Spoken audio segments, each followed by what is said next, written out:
അപ്പോൾ നാഗാലാൻഡിലെ കൊന്യാക് ട്രൈബ്സിൻ്റെ ചർച്ചാണിത്. ഏഷ്യയിലെ ഏറ്റവും വലിയ ബാപ്റ്റിസ്റ്റ് ചർച്ച്. കഴിഞ്ഞ നവംബർ 24-നാണ് എൻ്റെ ഇനാഗ്രേഷൻ നടത്തിയത്. അപ്പോൾ ഇതാണ് ചർച്ചിൻ്റെ ഫ്രണ്ട്. നല്ല ഭംഗിയുള്ള ചർച്ചാണ് ഫ്രണ്ടിൽ നിന്നൊക്കെ കാണാൻ. ഇതുണ്ടല്ലേ,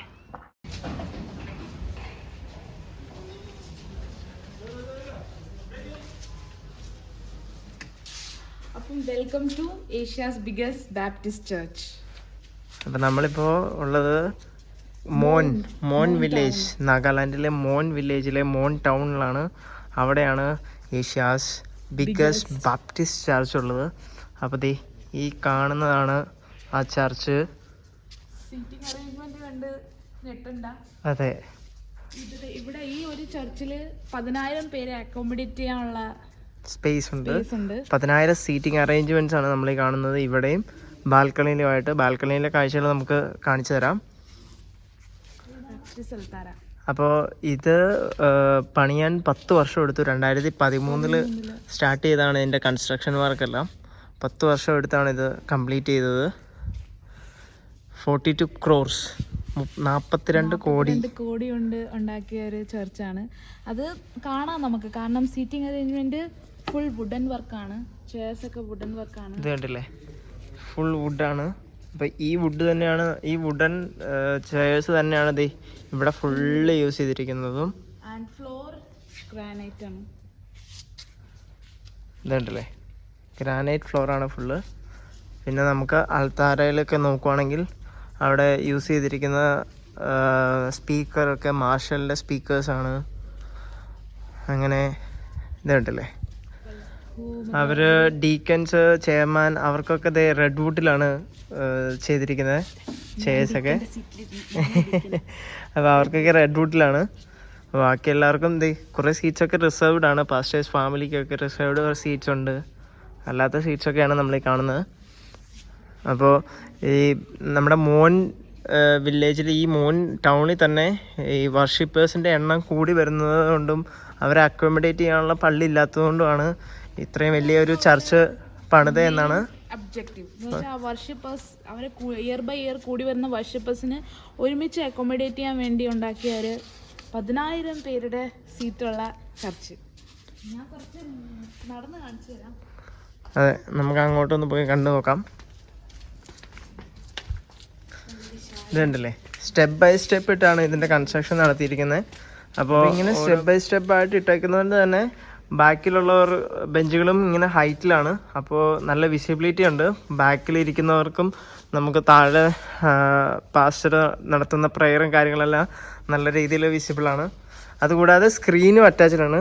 ഇതുണ്ടല്ലേ, കുരിശിൻ്റെ ക്രോസിൻ്റെ മുകളിലുള്ളത് ഒരു സ്ക്രീനാണ്. അപ്പോൾ ഇതുണ്ടാ, നമ്മുടെ മറ്റേ ബാൽക്കണി എന്ന് പറഞ്ഞില്ലേ, ബാൽക്കണി ഉള്ളവർക്ക്, ദൂരമുള്ളവർക്ക് കാണാൻ പറ്റുന്നില്ല എങ്കിൽ നമുക്ക് സ്ക്രീനിലും കാണാൻ വേണ്ടിയിട്ട് സ്ക്രീനും അവിടെ റെഡിയാക്കി വെച്ചിട്ടുണ്ട്. പിന്നെ ഇവിടെയൊക്കെ സ്പീക്കേഴ്സ് ഉണ്ട്.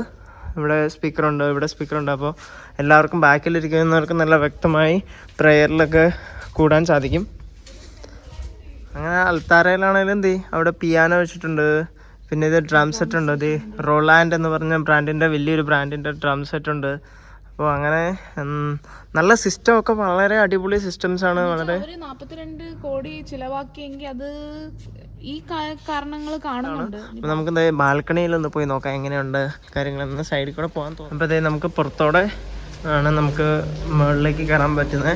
അതിന് സ്റ്റെപ്പുകളുണ്ട്. ഇതിപ്പോൾ പള്ളിയുടെ അകത്തുനിന്ന് 2 നില മുകളിലേക്ക് കയറിയാൽ മാത്രമേ നമുക്ക് നമ്മുടെ മുകളിലത്തെ ബാൽക്കണിയിൽ എത്താൻ സാധിക്കുള്ളൂ. ഇതാണ് ബാൽക്കണിയിലേക്ക് കയറാൻ പറ്റുന്നത്.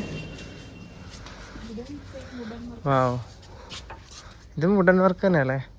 ഇതും വുഡാണ് ഫുള്ള്, പക്ഷെ വൈറ്റ് കളറാണ് അടിച്ചിരിക്കുന്നത്. കണ്ടല്ലേ,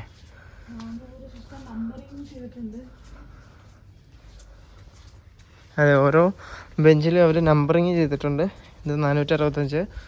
താഴെ നമുക്ക് 1000 ഒക്കെ കാണാൻ സാധിക്കുമായിരുന്നു.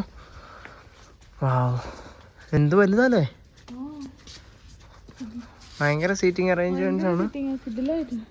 അതുകൂടാതെ സെൻട്രലൈസ്ഡ് AC ഉണ്ട്. അത് താഴെയാണ് മെയിനായിട്ട് കൊടുത്തിട്ടുള്ളത്. ഇവിടെ ഒന്നും നമ്മൾ കാണുന്നില്ല, റൂഫിലൊന്നും. പക്ഷേ താഴെ ഇരിക്കുന്നവർക്കെല്ലാം സെൻട്രലൈസ്ഡ് AC പ്രൊവൈഡഡ് ആണ്. അപ്പോൾ ഇതാണ് ഇവിടെ എല്ലാം ഭയങ്കര സീറ്റിംഗ് അറേഞ്ച്മെൻറ്റ്സ് ആണ്. നല്ല രസമാണ് ഇവിടെ കാണാൻ. വൈറ്റാണ് മുകളിൽ മൊത്തം, താഴെ തടിയുടെ കളറും. അങ്ങനെ ദേ അടിപൊളി. ഇത് സ്ക്രീനാണ് ഈ ഫ്രണ്ടിൽ കാണുന്നത്. നമുക്ക് ദേ ഇന്ന് മുകളിൽ കയറി നിന്ന് നോക്കാം എങ്ങനെയുണ്ടെന്ന്. ഇവിടെയും ഇങ്ങനെ സ്റ്റെപ്പ് ബൈ സ്റ്റെപ്പാണ് എല്ലാം ചെയ്തിരിക്കുന്നത്. അപ്പോൾ ബാക്കിലിരിക്കുന്നവർക്ക് ശരിക്കും കാണാൻ പാകത്തിനാണ് അറേഞ്ച് ചെയ്തിരിക്കുന്നത്. അതെ, 10 വർഷം എടുത്താണ് ഈ കൺസ്ട്രക്ഷൻ ഇത് കംപ്ലീറ്റ് ആയത്. 2013 സ്റ്റാർട്ട് ചെയ്തതാണ്. ഓ, ഇവിടെ സ്പേസ് ഉണ്ട്. ആ അതെ, ഇവിടെ സ്പേസുകളുണ്ട്, ബെഞ്ചുകൾ അറേഞ്ച് ചെയ്തിട്ടുണ്ട്. ആ, ഇവിടെ സെൻട്രലൈസ്ഡ് AC ആണ്. ഇത് കണ്ടല്ലേ, ഇവിടെ നിന്നും കൊടുത്തിട്ടുണ്ട്, കണക്ഷൻ കൊടുത്തിട്ടുണ്ട്. ഓ, അപ്പോൾ ഇവിടെ സെൻട്രലൈസ്ഡ് AC ആണ്. അപ്പോൾ പള്ളി ഫുള്ള് AC കൊടുത്തിട്ടുണ്ട്. അതുകൂടാതെ ഇത് മാർബിൾ അല്ല, ഇത് മാർബിൾസ് ആണ്. ഇത് തുണിയും കൊണ്ടുള്ള എന്തോ മെറ്റീരിയലാണ് ഒട്ടിച്ച് വെച്ചിരിക്കുന്നത്. വുഡാണോ? ആ ശരിയാണോ, ഇത് വുഡൻ വർക്കാണ്. ഇതും തുണിയുടെ എന്തോ ആണ് ചെയ്തിരിക്കുന്നത്. വാവ്, മുകളിൽ നിന്ന് അടിപൊളി ഉണ്ടോ. ബാക്കിലത്തെ സീറ്റിൽ ഇരുന്നാലും നമുക്ക് താഴത്തെ പാസ്റ്റർ ഇരിക്കുന്ന ഭാഗങ്ങൾ കാണാം. ഇനിയിപ്പോൾ അത് കാണുന്നില്ല എങ്കിൽ പോലും ഇത് ഇവിടെ സ്ക്രീനുണ്ട്, സുഖമായിട്ട് നമുക്ക് കാണാം. എല്ലാ ബെഞ്ചുകളും ഒരേ ഡിസൈൻ തന്നെയാണ്. മുകളിലത്തെ ബെഞ്ചുകൾക്ക് വൈറ്റ് കളറും താഴത്തെ ബെഞ്ചുകൾക്ക് കളറ് വേറെ ആണെന്നേ ഉള്ളൂ. പക്ഷേ എല്ലാ ഡിസൈൻ എല്ലാം ഒരേപോലെയാണ് എല്ലാ ബെഞ്ചുകൾക്കും. ഇത് കൂടാതെ ഇത് 2 നിലകൾ കൂടാതെ ഇനി ഇതിൻ്റെ താഴെ, ചർച്ചിൻ്റെ താഴെ ഒരു 2 ഫ്ലോറും കൂടെ ഉണ്ട്. അവിടെ നമുക്ക് എന്താ പറയുന്നത്, ചെറിയൊരു ഓഡിറ്റോറിയം പോലത്തെ ഒരു സ്പേസ് ഉണ്ട് താഴെ. അതുകൂടാതെ കുറച്ച് റൂമുകളൊക്കെ ഉണ്ട്. ഇവിടുത്തെ പാസ്റ്റർമാർക്കും അല്ലെങ്കിൽ ഇവിടുത്തെ കമ്മിറ്റി മെമ്പേഴ്സ് അങ്ങനെയുള്ള വർക്കുകളൊക്കെ നടക്കാനുള്ള സ്പേസ് ആയിരിക്കണം അത്. അപ്പോൾ ഇതാണ് ഏഷ്യയിലെ ഏറ്റവും വലിയ ബാപ്റ്റിസ്റ്റ് ചർച്ച് നിങ്ങൾ കണ്ടുകൊണ്ടിരിക്കുന്നത്. 10,000 പേരെ നമുക്ക് ഒരുമിച്ച് ഇവിടെ അക്കോമഡേറ്റ് ചെയ്ത് ഇവിടെ ഇരിക്കാനുള്ള സീറ്റിംഗ് അറേഞ്ച്മെൻറ്റ്സ് ഉള്ള ഒരു ചർച്ചാണിത്. ക്യൂട്ടായിട്ടൊരു ചെറിയ ബെഞ്ചുണ്ട്, 2 പേർക്ക് ഇരിക്കാൻ. കണ്ടോ, കാരണം ഇവിടെ നിന്ന് അവർ ചെയ്തിരിക്കുന്നത് എങ്ങനെയാണെന്ന് പറഞ്ഞാൽ ഇങ്ങനെ ജസ്റ്റ് റൗണ്ടാണ്. പക്ഷേ ഇത് കണ്ടില്ലേ, നമുക്ക് ഇവിടെ 2 പേർക്ക് ഇരിക്കാനുള്ള ബെഞ്ച്, ഇവിടെ 3 പേർക്ക് അല്ലെങ്കിൽ 4 പേർക്ക് ഇരിക്കാനുള്ള ബെഞ്ച്, ഇങ്ങനെ വലുതായി പോകുന്നുണ്ട് അവിടെ മുകളിലേക്ക്. അത് അവർ ഇങ്ങനെ സ്പ്ലിറ്റ് ചെയ്തേക്കണം, പ്രോപ്പറായിട്ട് സ്പേസ് മാനേജ്മെൻറ്റ് ചെയ്തിരിക്കുകയാണ്. അപ്പോൾ ബെഞ്ചുകൾ എല്ലായിടത്തും അടുപ്പിച്ചിടാൻ പാകത്തിന് ഇങ്ങനെ ഓരോ വടവ് വരില്ലേ, അതായത് റൗണ്ട് കറക്കി സർക്കിളാക്കി എടുക്കണമെങ്കിൽ ഇവിടെ ഒരു സ്പേസ് വരുമല്ലോ, ആ സ്പേസിൽ പ്രോപ്പറായിട്ട് സ്പേസ് മാനേജ്മെൻറ്റ് ചെയ്താണ് ബെഞ്ചുകളൊക്കെ അറേഞ്ച് ചെയ്തിരിക്കുന്നത്. ഇതുണ്ടല്ലേ, അങ്ങനെ വളരെ അധികം അടിപൊളിയായിട്ട് സ്പേസ് മാനേജ്മെൻറ്റ് ചെയ്താണ് ഈ ചർച്ച് കൺസ്ട്രക്ട് ചെയ്തിരിക്കുന്നത്. അത് താഴെ നമുക്ക് കാണാം. ഇത് കണ്ടില്ലേ, ഇവിടെയും സ്പേസ് മാനേജ് ചെയ്യുന്നുണ്ട്. ഇവിടെയൊക്കെ വലിയ ബെഞ്ച് ഇട്ടിട്ടുണ്ട്, പക്ഷേ ഇതിൻ്റെ ഇടയ്ക്കൊക്കെ ചെറിയ ബെഞ്ചുകളൊക്കെ ഇട്ട് സ്പേസ് മാനേജ്മെൻറ്റ് നന്നായിട്ട് ചെയ്തിട്ടുണ്ട്. അപ്പോൾ ഇതുണ്ടല്ലേ, ഇതാണ് ഇതിൻ്റെ പുറമൊക്കെ. അടിപൊളിയാണ്, വൈറ്റ് പെയിൻ്റൊക്കെ അടിച്ച് നല്ല രസമാണ്. 2 മാസം ആയിട്ടുള്ളതുകൊണ്ട് തന്നെ നല്ല ഭംഗിയുണ്ട് കാണാനും, വൃത്തിയായിട്ട് തന്നെ കിടക്കുന്നു. പിന്നെ താഴെയൊക്കെ കുറച്ച് കൺസ്ട്രക്ഷൻ നടക്കുന്നുണ്ട് ഇപ്പോൾ. അപ്പോൾ ഇതാണ് നമ്മുടെ ഏഷ്യയിലെ ബിഗ്ഗസ്റ്റ് ബാപ്റ്റിസ്റ്റ് ചർച്ചിൻ്റെ ഒരു കിടപ്പുവശം. സൈഡിലൊക്കെ ഒരു വെട്ടം നന്നായിട്ട് കയറാൻ വേണ്ടി തന്നെ മതിലായിട്ട് നമുക്ക് വാളായിട്ട് അവർ ഗ്ലാസ്സാണ് വെച്ചിരിക്കുന്നത്.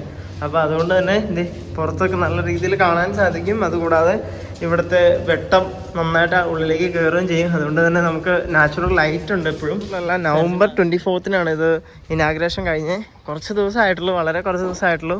ഇതുണ്ടല്ലോ, ഇതാണ് ക്രിസ്മസ് ട്രീ. ഇവരുടെ ഹോപ്പ് എന്നൊക്കെ എഴുതി അടിപൊളിയായിട്ട് വർക്ക് ചെയ്തിട്ടുണ്ട്. ഇതാണ് ക്രിസ്മസ് ട്രീ. ഇതാണ് നമ്മുടെ ചർച്ചിന്റെ ഫ്രണ്ട്.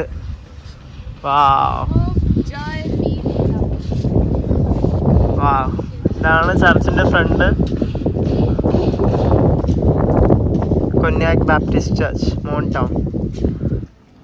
അപ്പത്തേ നമ്മള് ഏഷ്യാസ് ബിഗ്ഗസ്റ്റ് ബാപ്റ്റിസ്റ്റ് ചർച്ചിനെ കണ്ടതിന് ശേഷം നമ്മൾ തിരിച്ചു പോവാണ്. അപ്പോൾ ഇതാണ്.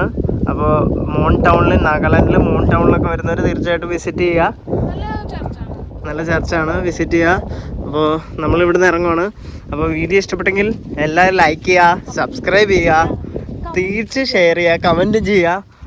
നമ്മൾ അടുത്ത വീഡിയോ നിങ്ങളെ ഇഷ്ടമുള്ള കാര്യങ്ങൾ കമന്റ് ഞങ്ങൾ അവിടെ അതെ, നിങ്ങൾക്ക് ഏതാണ് നാഗാലാൻഡിൽ എന്താണ് ചെയ്യാൻ ആഗ്രഹം എന്നുള്ളത് നിങ്ങളത് കമന്റ് ചെയ്യുവാണെങ്കിൽ നമ്മളത് കവർ ചെയ്യാൻ ശ്രമിക്കുന്നതാണ്. അപ്പോൾ നമ്മൾ ഇവിടുന്ന് ഇറങ്ങുവാണ് ഇന്ന്. അപ്പോൾ എല്ലാവർക്കും വീഡിയോ ഇഷ്ടപ്പെട്ടെങ്കിൽ ലൈക്ക് ചെയ്യുക, ഷെയർ ചെയ്യുക, സബ്സ്ക്രൈബ് ചെയ്യുക. അപ്പോൾ ഇനിയുള്ള ഇതുപോലത്തെ ഇനിയും നല്ല നല്ല ഇൻഫർമേഷൻ തരുന്ന വീഡിയോസ് നമുക്ക് ചെയ്യാനുള്ള ഒരു പ്രചോദനമാണ് നിങ്ങളുടെ ഓരോ ലൈക്കും കമൻറ്റും ഷെയറൊക്കെ. അപ്പോൾ നമ്മൾ ഇവിടുന്ന് ഇറങ്ങുവാണ്. Bye bye.